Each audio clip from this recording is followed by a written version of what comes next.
Octopath Traveler 2 had many things to draw me in. The art, the combat system, the natural exploration of the world, a ship! Versatile RPG mechanics, based off of mixing classes and special abilities, and the music. Oh my god, the music. But one thing I initially did not pay much attention to was the story. Instead of focusing on a singular grand narrative, the story is split into 8 travelers' own journeys. This led to my concern that each story would be a dwarf of what it could be, lessening the emotional resonance of something more complete. And while that may have been the case, I really bring it up in admission that it put my expectations down. That led to me not giving my full attention to the narrative. Because of that, my first impression of each traveler's story was that they were concocted by juggling around as many tropes as it could hold and hoping something works. Then, I reached the end of each traveler's journey, and something started to take hold. I felt like I did a disservice to the narrative, so I decided to take a look back and find what each one was about. Then, I found that Ochette is my favorite traveler. At first, I thought Ochette was nothing more than the Heart of Gold trope, showing humans how it's done and thoughtlessly going around the world with the seriousness one would on a leisurely vacation. She does have that attitude, but I think there is a large difference between a Heart of Gold and a friendly disposition. I think that the narrative shows that she begins her journey as a naive outsider, and it's holding true to her core values while being willing to question her identity as a hunter that forms the Heart of Gold at the end of the story. As for showing the humans how evil and greedy they are, well, Ochette doesn't really care. The narrative constantly brings 2 opposing sides, not necessarily to give a moral lesson on the evils of humanity, but to highlight how Ochette's character shines in these conflicts. Throughout the story, she seeks only to befriend those she meets, and meets anything that can't be befriended. She acts as a bridge, and will even accept responsibility of evil if it means bringing comfort to those who were wronged.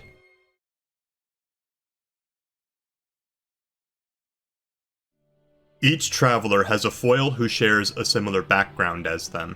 This is to highlight the theme of choice in the game, how one choice will lead to a drastically different path than another who made a different one. Some travelers' foils are more apparent than others, with the choice that was being made readily apparent from Chapter 1 or overtly revealed by the end of their 4th chapter.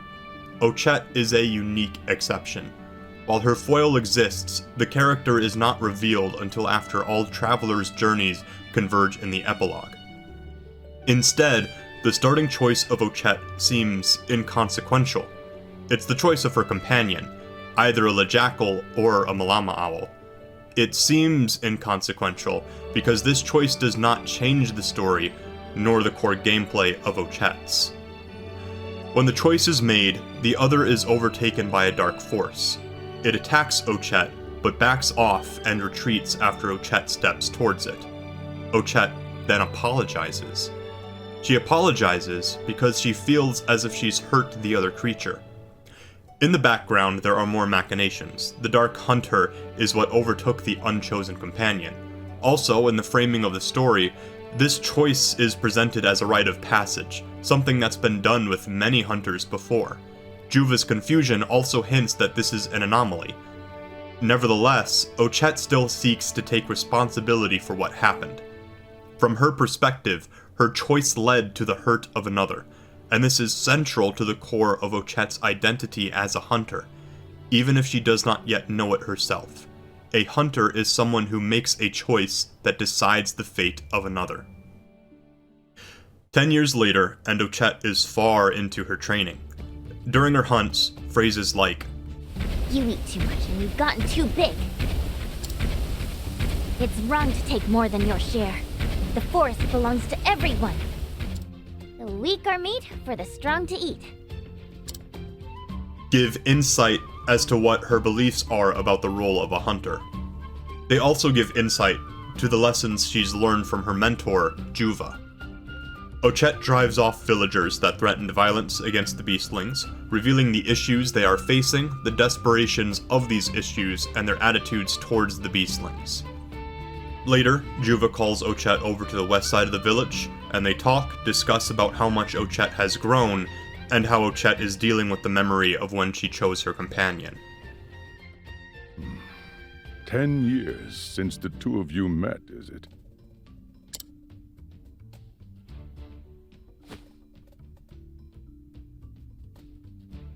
I still remember the one I didn't choose that day. I looked all over, but never did find them. Put that out of your mind. What happened that day was fate.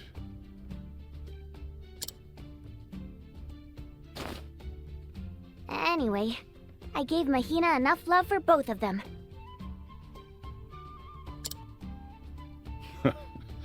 Good to hear. Juva also speaks to Ochette about her coming role as protector of the Isle, but Ochette is hesitant. I don't know, Master Juva. That sounds kind of heavy. A hunter has to travel light.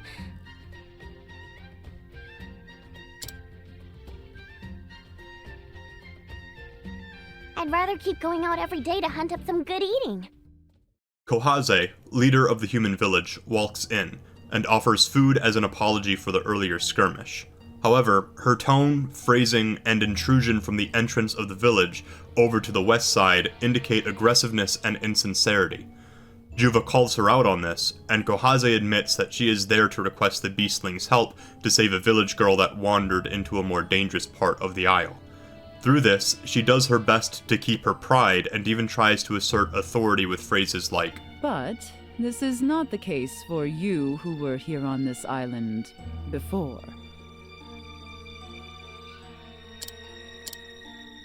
If you bring her back, I am sure we can reconsider the question of our land.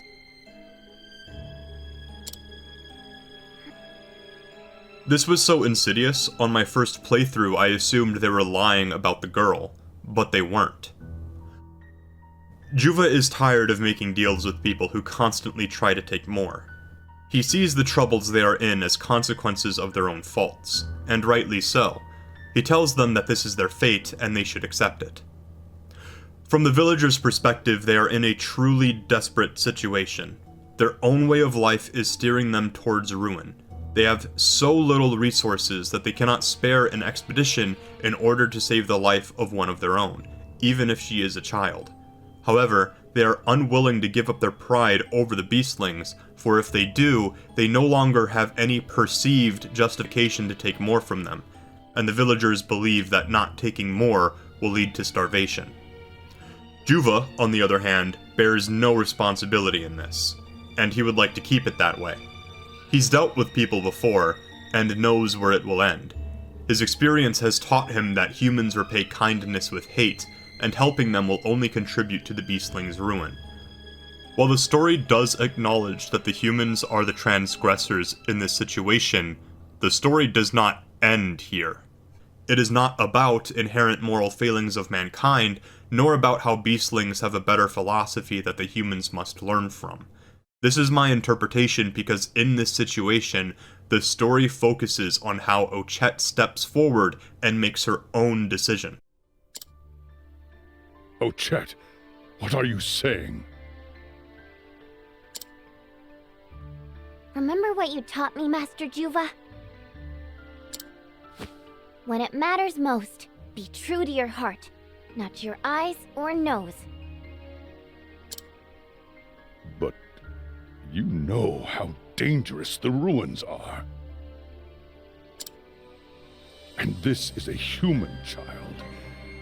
In time, she will repay your kindness with hate.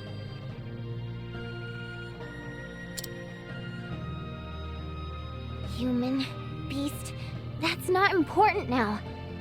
I think this is one of those times that matter most. And my heart tells me to save that girl.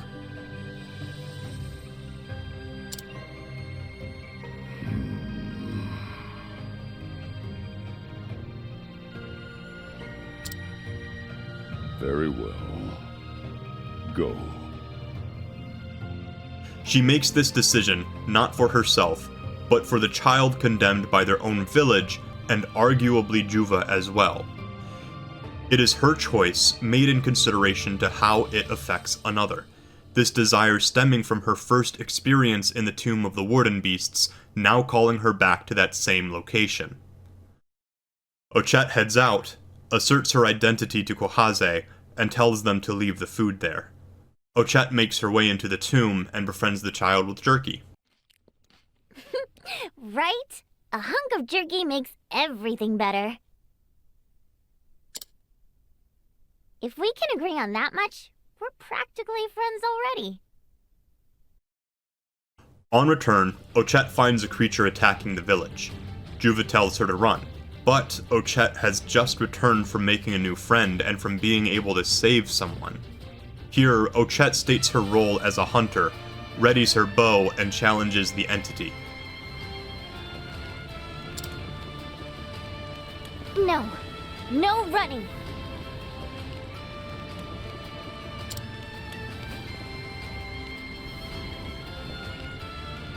Ochette!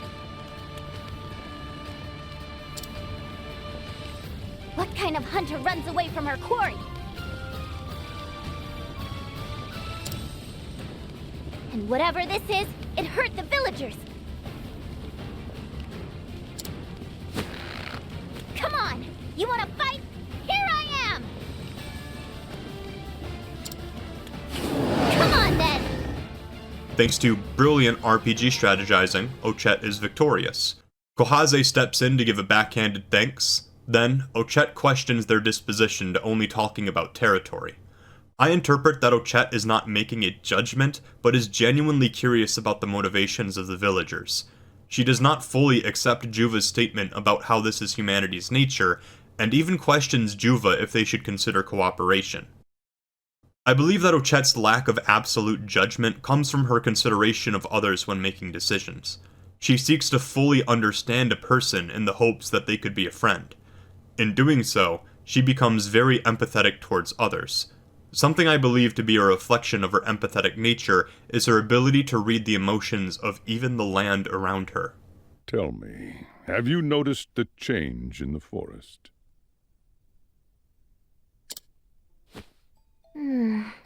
It's like the whole forest is afraid. Juva calls Ochette over to the tomb of the Warden Beasts and explains that there is a coming calamity.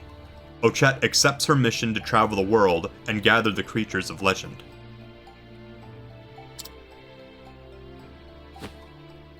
All right, Master Juva.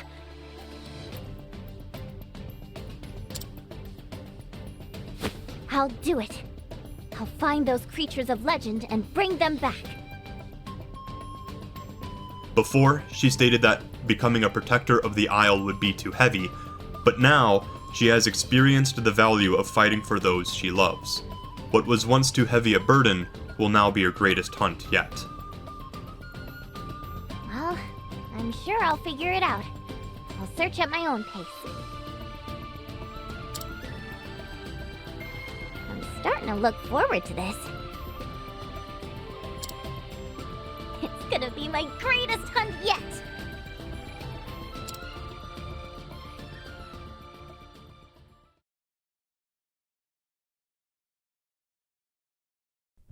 Before going over Ochette's journey, I'd like to explain my use of the words intrinsic and inherent. There are different ways to interpret Ochette's story, as the origin of the Beastlings give an interesting context. The reason the Beastlings are secluded in the Southern Isle is to guard the site of an ancient ritual. This ritual was done by a dark mage who sought to use the greed and malice of mankind to summon a dark force. The Beastlings are what were left of the humans who had these aspects taken from their hearts. Because of this, a possible interpretation is that Ochette is a natural hero because she does not deal with humanity's corruption. My interpretation differs. While her kindness in the beginning of the story could be interpreted as coming from a lack of malicious human traits, I personally think it's more reasonable to assume that this is the desire of a child who wants to make friends. Then, I see her actions as a grown hunter to be directly inspired from Juva's teachings and her own experience. Ochette's background as a beastling does affect her, but I only see this in instances where she expresses her difficulty in understanding why humans do certain things. I also believe that in the story, it is framed both as a strength and a weakness. She must overcome her ignorance of the world in order to connect to those in it and those affected by it. It is also framed as comedy, adding some fun to her character. A pleasure. Huh? Is this jerky? Freshly cured! You'll love it! A good comparison to help understand this point is the cross-path between Ochette and Casti. Like Ochette, Casti's vocation is one of placing another's fate into... These hands. She also begins her journey in a place of ignorance due to her amnesia. Because Casti seeks to know who she is, her story is about self-examination. She does not deny the possibility that she worked with murderers, and like Ochette, she seeks to take responsibility. I think there are moments where Ochette also self-reflects, though some may be more subtle than others. I will be pointing out the moments I interpret as contributions to her self-reflection, as I believe they give validity to my opinion that Ochette is not naturally better because she is a beastling. This is important to me personally because it means there is something more to learn from her story.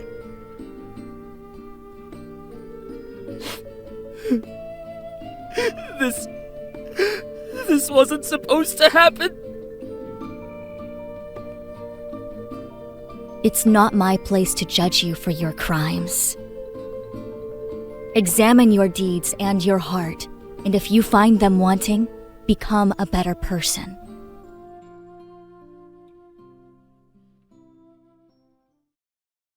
Ochette enters Conning Creek, and after a comical discussion with the merchant, hears a howl.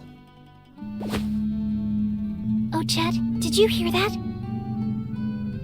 Yeah, what is that noise? A voice? Like someone crying. It's coming from over there. Ochette describes the howl as if someone is crying.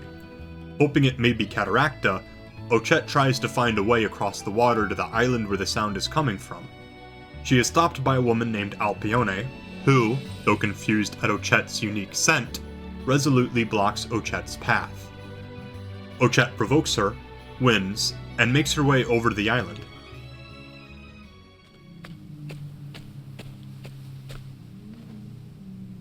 Ochette. So you were the one we heard crying. She stops at the source of the sound. The sound is the wind blowing through a pile of hollow bones. Alpione walks to Ochette, having recovered from the earlier fight. Alpione tells Ochette that there is nothing left to take, but Ochette replies that she came here to get Cataracta's help. With the knowledge that Cataracta is dead and cannot be of any help, Ochette sets out to leave. Alpione stops Ochette and tells her that she will explain the whole situation inside the cave. Ochette heads in and meets her at the end of the path. Alpione tells Ochette to sit and offers anchorfish for Ochette.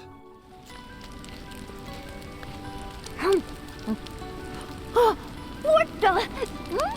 This is delicious!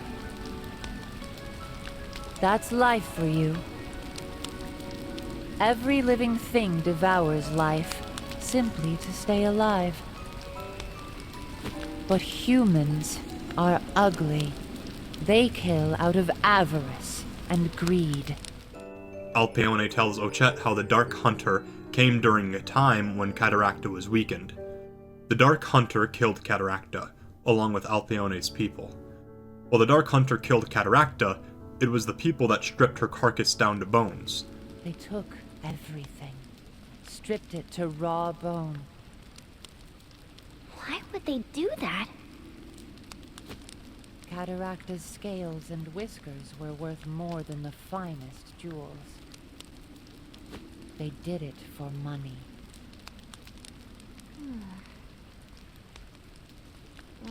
I prefer meat myself. Ochette then starts talking more about the anchorfish she is eating, already enjoying her second one and offering some to her companion. Alpione remarks how strange Ochette is, and Ochette explains where she is from. Alpione then decides to trust Ochette with the secret further in the cave. Cataracta and Alpione are victims of a hunt. Alpione blames the greed of man for this. While it was the Dark Hunter that killed Cataracta while she was weakened, it was humans who exploited Cataracta's death. The wind is only able to mimic the sound of crying through Cataracta's stripped bones. Ochette's response is interesting. She does not judge the humans for what they did. Instead, she practically states that if she went after Cataracta's corpse, she would have done it for meat.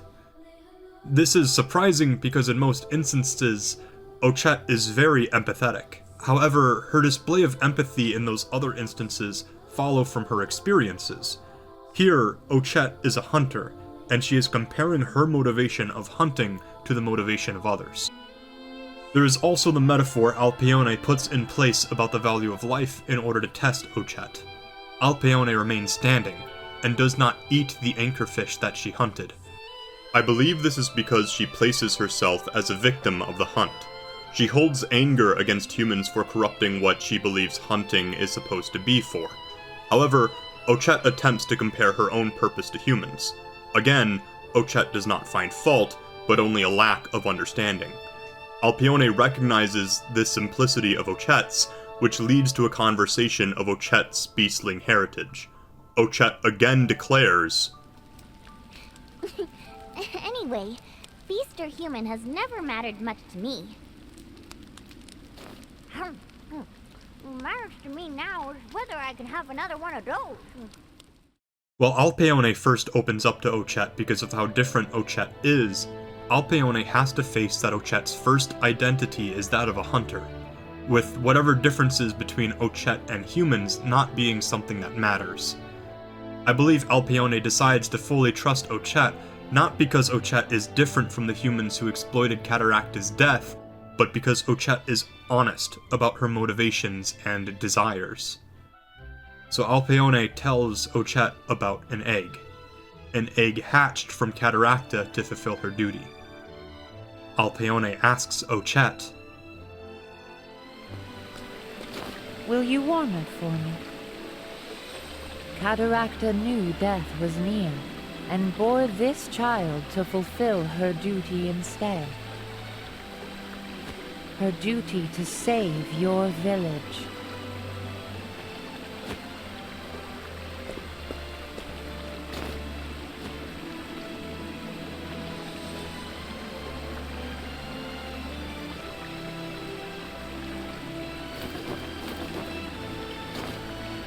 Whoa!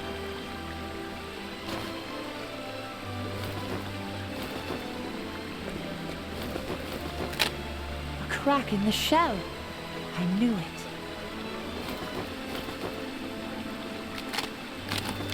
Wow! Wow! Wow! It hatched! Ochette is a hunter, and she hunts to fulfill her desires, but she also has a desire to share the warmth she has with others, providing new hope. Ochette names the child Acta. It meows, because it's a catfish. Meow, meow. Alpione is relieved that her duty as guardian has been completed. She wishes Ochette well, and Ochette heads out.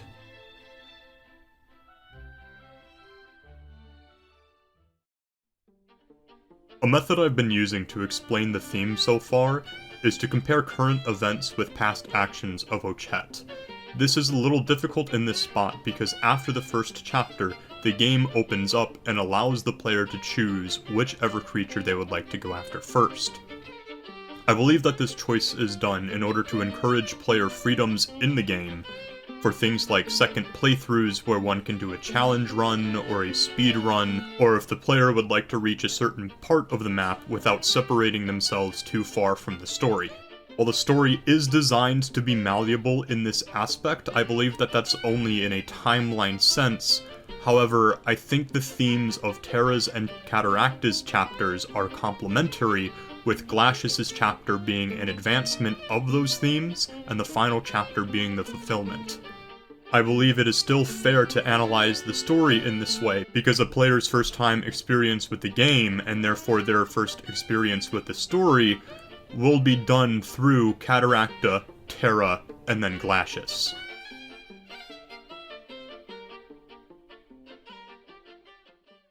While Cataracta's chapter expanded on the themes of identity and purpose introduced in Chapter 1, Terra's chapter will focus on the themes of responsibility and shared values. Ochette enters Crackridge, and the story takes a lighter tone. She's certain Terra is in the area, so she looks for townsfolk who might know about him. There's a comedic scene between Ochette and some women, which reiterates aspects of Ochette's character. The mayor of Crackridge tells Ochette that Terra is at the bottom of the crevasse and is the cause of the reoccurring quakes. However, he feigns a stomachache when Ochette requests him to guide her to Terra. Ochette looks elsewhere and meets a boy named Palm, who is more concerned about the rumbling in his stomach than the rumbling in the land. Palm asks Ochette to hunt down and bring him buttermeat jerky in exchange for information about Terra. Ochette is happy to oblige, her tail wagging when watching Palm chow down. Palm is so inspired by Ochette's way of life that he decides to follow her down to Terra in hopes he can learn how to be a hunter himself. We hunters have a saying. To enjoy the meat of your quarry is to give it honor and glory. It must be great to be a hunter, finding food whenever you want it. I enjoy this chapter because the subversion that leads to comedy also feed into the themes of Ochette's story. The mayor, who is in an elected position of responsibility, shirks it by acting ill. The quakes keep the people from being able to remain standing, much less put their safety at risk, and the mayor is too afraid to do anything. Honestly, I would be too if there was a giant beast shaking my house every other day, but what really matters is not his cowardice, but his dishonesty. Palm, like Ochette, is very honest about his desire. However, Palm being the chosen guide for Ochette is comical because he is far and away from what is considered a conventional guide. It's comical because Palm does not appear to be someone who practices even personal responsibility. He's so distracted by his own cravings, he ignored the earlier earthquake. He even requests Ochette go on an entire hunt to feed him.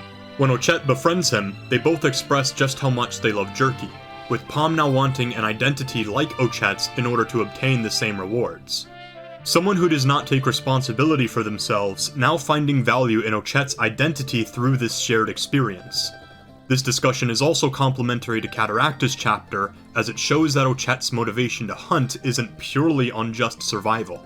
She is seeking personal enjoyment of it as well. Ochette heads down to the crevasse, and when a mighty roar isn't enough to wake Terra, fires an arrow. Terra wakes, furious, and Ochette faces him to calm him down.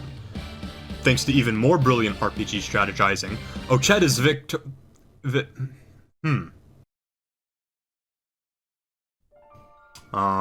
okay. Round 2, and Ochette has some more company. Terra calms down and explains to Ochette that he was resting to recover from a battle with the Dark Hunter. Upon realization of who Ochette is, he remembers his duty and joins Ochette.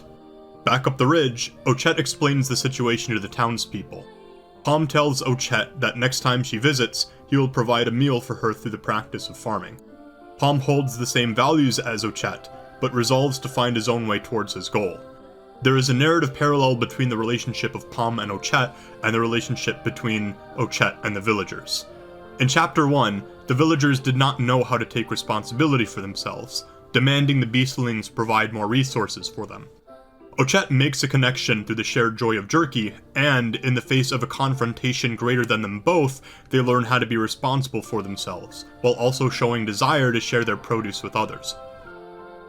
I don't think this is an intentional parallel, since there is a large difference between the villagers' hostility and Palm's palmness, but I do think that interpretive parallels like this happen when the characters and themes of the story are written consistently.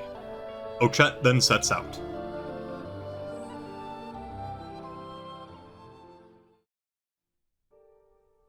The theme of Glacius's chapter is respect for life, specifically how to understand the complete relationship between hunters and their craft in a way that respects both oneself and the lives they affect.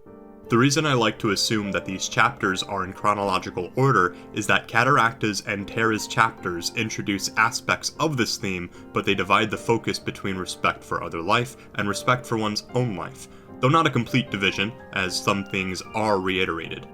I also believe that in this chapter, Ochette makes 3 advancements in her character that, from the perspective of someone experiencing the story in the fashion I did, stem from the 2 previous chapters. However, I will go over how my interpretation might differ if the events are not supposed to be in any chronological order, and instead they are to be isolated. Ochette arrives in Stormhail. The snow is falling hard, which leads to a discussion on how to stay warm. Ochette and her companion hear a cry from what they presume is Glacius, so they head up the mountain. They are stopped by a guard who explains the barrier is to protect Glacius from further persecution of hunters that targeted her some time ago. This conflict is the reason for Glacius's anguish and the constant blizzard. Ochette attempts to walk past, but the guard does not allow this. Realizing Ochette is not from Stormhail, he refuses to move. Ochette provokes him to move past and heads further up the mountain. The cold increases in intensity, but Ochette has an idea to warm up. No! Wait! Wow!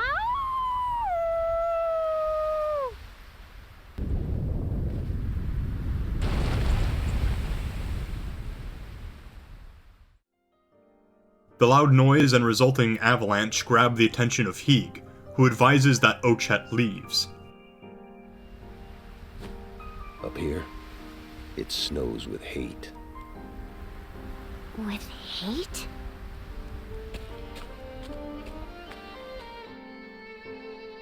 However, Ochette follows Heeg further up the mountain, where she witnesses Heeg talking to a corpse. Should have guessed.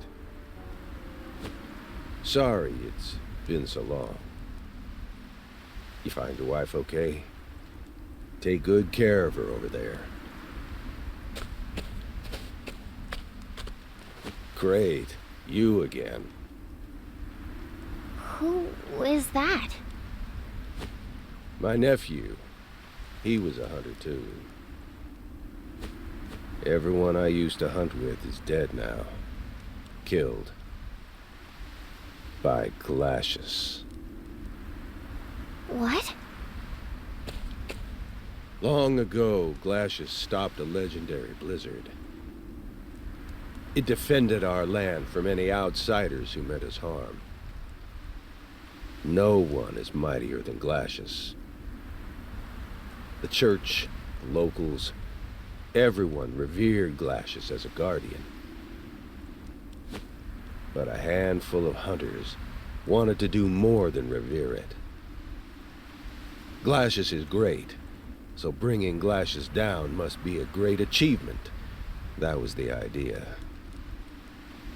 They made their move, but Glacius fought back.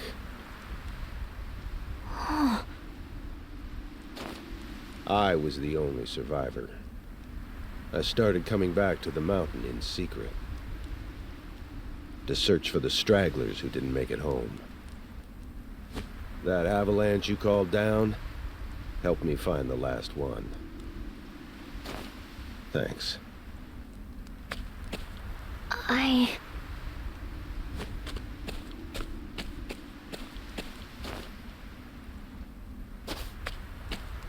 Now, one last thing to take care of.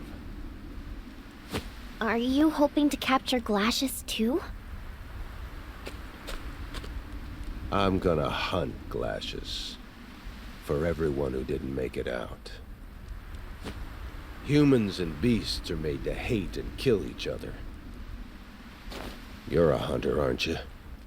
How many beasts have you killed? I've killed for food, sure. Never for hatred's sake. You think that makes a difference to them? When the arrowhead sinks in, hatred blossoms like a living thing.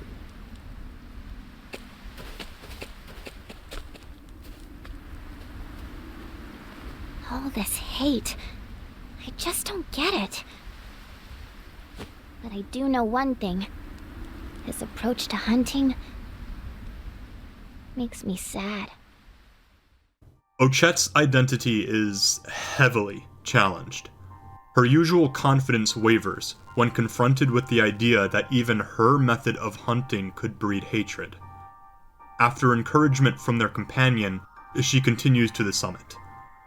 Hygge is injured, and Glacius is sending waves of dangerous winds. Ochette notices that Glacius is protecting a pile of shattered eggs. But it's cracked. That's Glacius's egg. 10 years ago, we humans broke it. We set out to hunt Glacius, but got hunted ourselves. So we decided to break its egg, at least. To preserve our honor as hunters.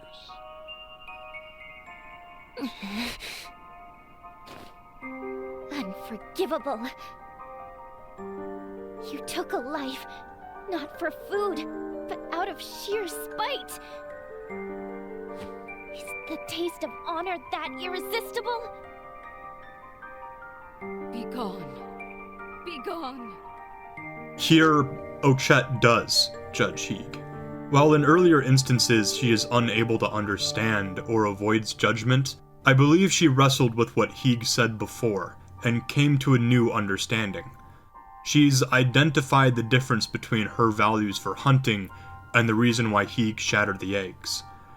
I believe she was able to do this in part because of her journey, becoming closer to and understanding the world around her. Even without that, she is still able to judge Hygge because they are both hunters. The core of Ochette's identity as a hunter are the lessons she has learned from Juva about keeping balance, along with her desire to care for and love the lives of those around her. Here, she witnesses hunting being done as a way to destroy and hate. Ochette better understands the pain a hunter can bring, and in the face of someone so wrongfully hurt by it, takes responsibility.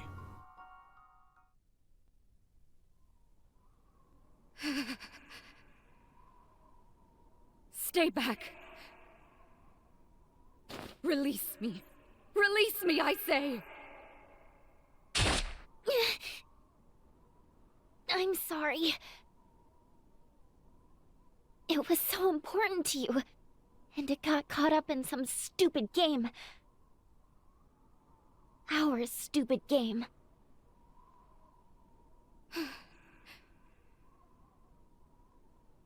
I failed to protect what mattered most. What am I to do?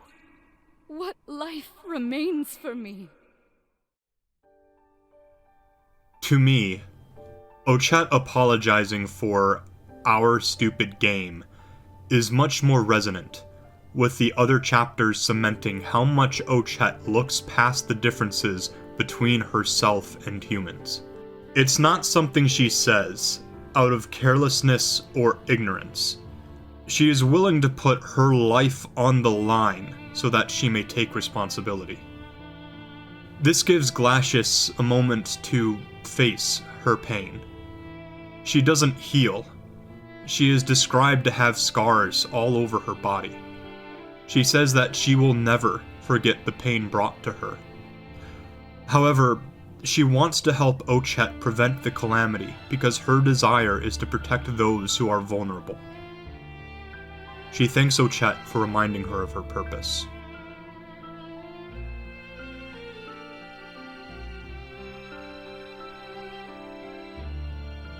The blizzard.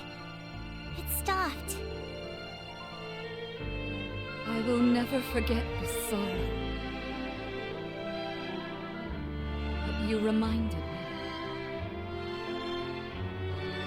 that there is something else I must protect. I pledge what powers I have to your cause, and Totohaha.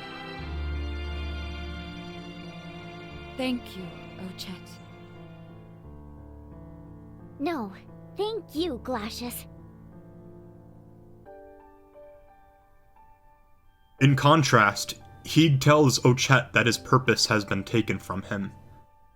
Ochette, both having the desire to respect life and the experience in how, recognizes that was the core difference between her values and Heeg's. I can't believe it. Now I'll never be able to take my revenge. Nothing left but to die right here.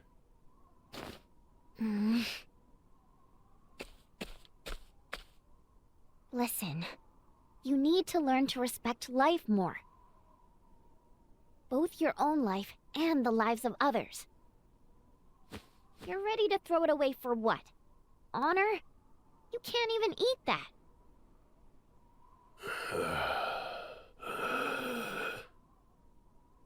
Up. You'll freeze if you stay here. Stop moping and come down the mountain.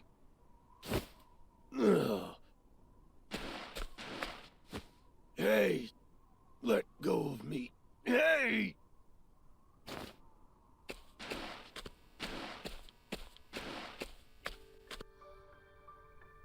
Back in the cabin, Heeg expresses self-hatred for being manipulated by the Dark Hunter. I knew it, really. That it wasn't the beasts I should hate. That all the evil was on our side. You can't bear all this yourself. Here, have some jerky.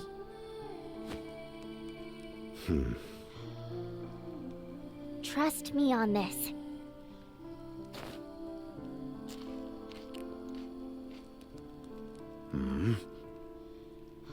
It's good jerky.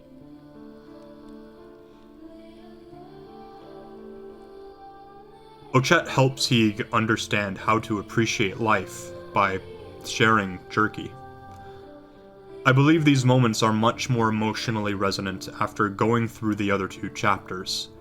If these chapters are to be isolated from each other, then my references to chapters other than Chapter 1 should be ignored when I talk about Ochette's development.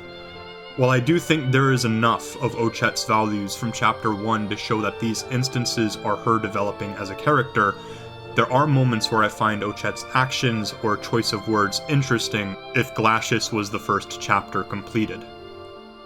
One example is the scene with Alpeone, where Ochette says that she prefers meat in her response.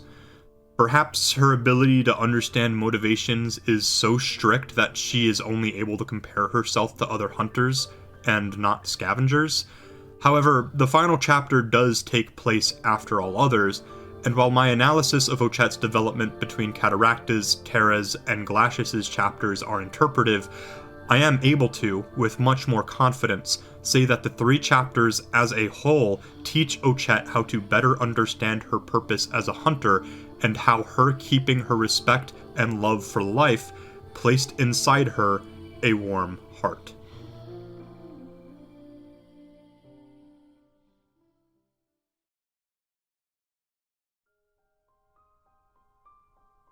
Ochette is finally back in Todohaha.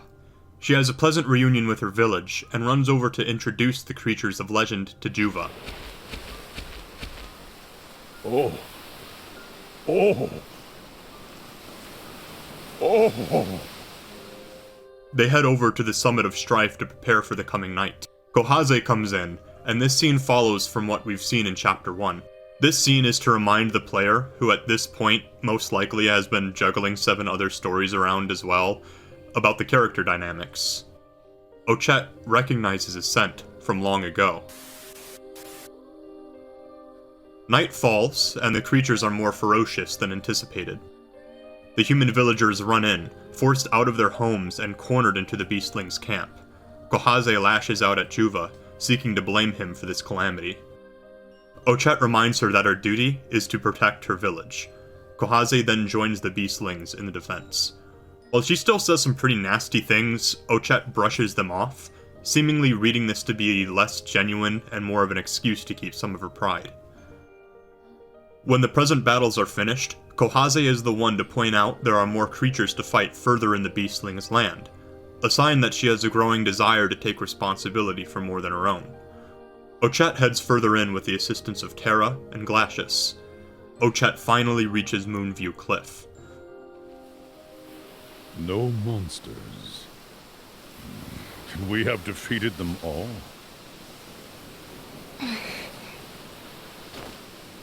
No, it's not over. Something's coming.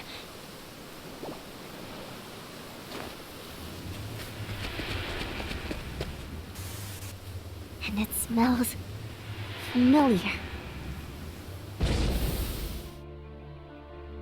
Juva, Terra, and Glacius call it a monster. Hideous. An abomination. Ochette recognizes it.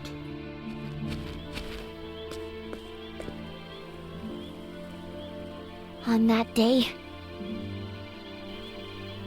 I chose Akala.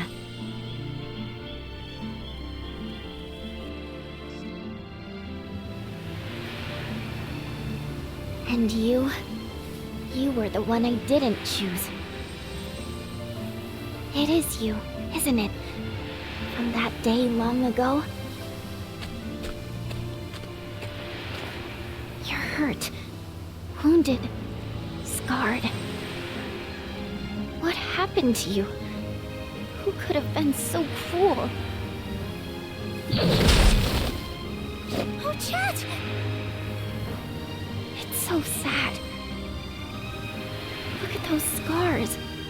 Someone's been torturing it for years. It reeks of malice. The stench is all over it. Whatever happened to it must have hurt even worse than dying. It's so sad. So sad.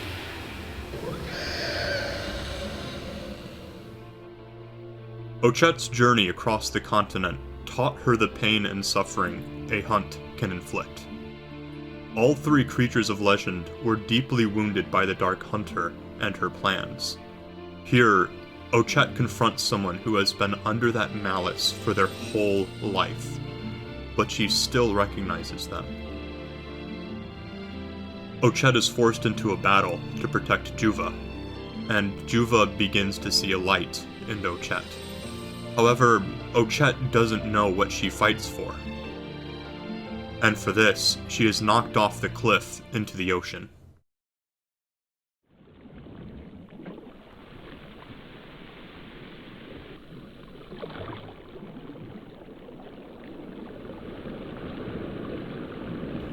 She hears a voice, telling her that her heart is warm, that she is a flame that lights the darkness. It tells her to open her eyes, that her heart is pure, and that it is not yet time to die. It brings warmth to her, and she washes upon the shore.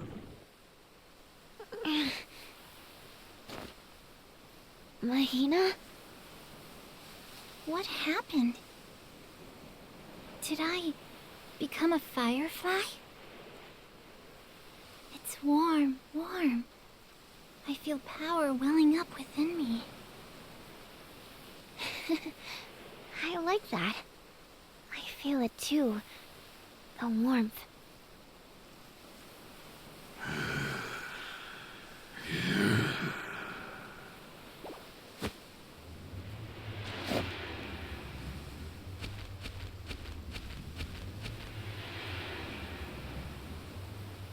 Oh, that beautiful flame.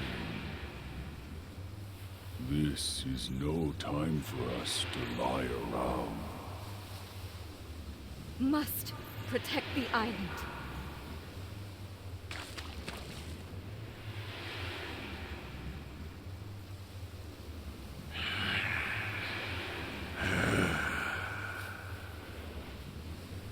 Oh, I think I finally get it.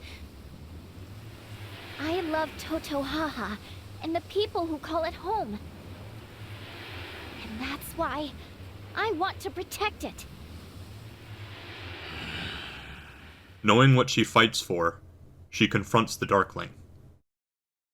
Partway through the fight, Ochette again apologizes.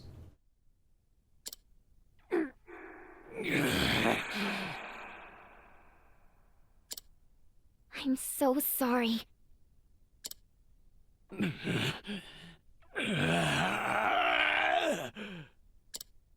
Let's end it here. At the end of the fight, Juva tells Ochette to finish it off. If Ochette's companion is Mahina, Ochette says, Ochette, I don't feel good about this. No, neither do I. Do I have to hunt the poor thing? Ochette, thank you. and if the chosen companion is a Kala, then the discussion goes, That's not like you. What happened to the weak are meat for the strong to eat? It doesn't look like meat to me. There's something Ochette wants to do that she can't if she hunts this creature. I'll admit, it had a familiar scent. But nothing more. If you had chosen it 10 years ago, perhaps I would be lying in its place. A horrifying idea. The Darkling is a creature that threatened the balance of the forest, that threatened the lives of Totohaha. As a hunter, it is Ochette's duty to kill this creature, but she knows that all this creature has faced is suffering. I can tell, you know. It wasn't really this wicked.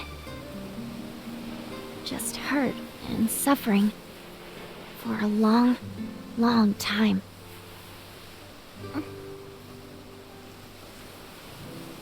The least I can do is help it find peace at the end of all this.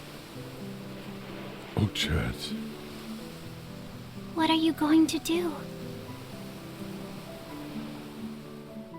Instead, she finds another way.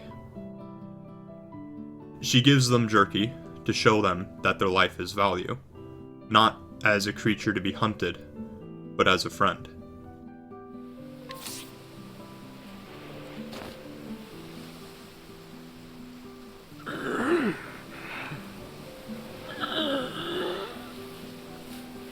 It's all right.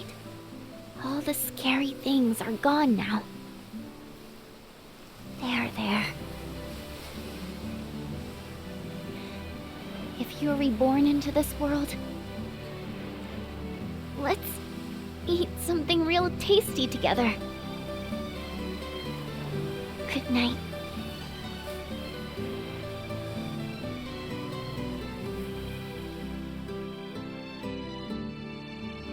The denouement is swift. Kohaze offers food to Ochette to help her recover from the fight, and Ochette talks to Juva about her role as protector. Do you remember telling me the island would be a heavy burden? Have your thoughts changed? Ochette, you can bear greater things than even you realize.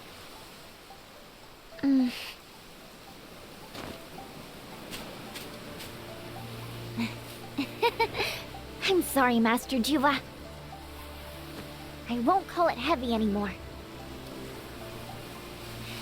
I've realized that I want to bear it. My mind's made up. I'm gonna protect Totohaha. You are. Ochette. She then gets ready for her next hunt, and her next journey.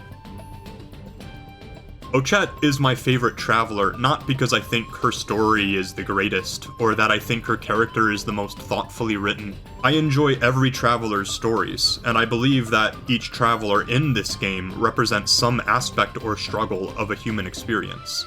Ochette is my favorite traveler because I am jealous of her. She is someone who shows people the value of their lives, and she does it with all her heart. If you watched it through all the way to here, then thank you. That tells me that this at least was worth your time. So if you have any way to let me know how this could better be worth your time, what ideas worked, what ideas could use more expanding upon, and just how I can improve for other videos I do in this format, then I would be very grateful. Again, thank you for watching.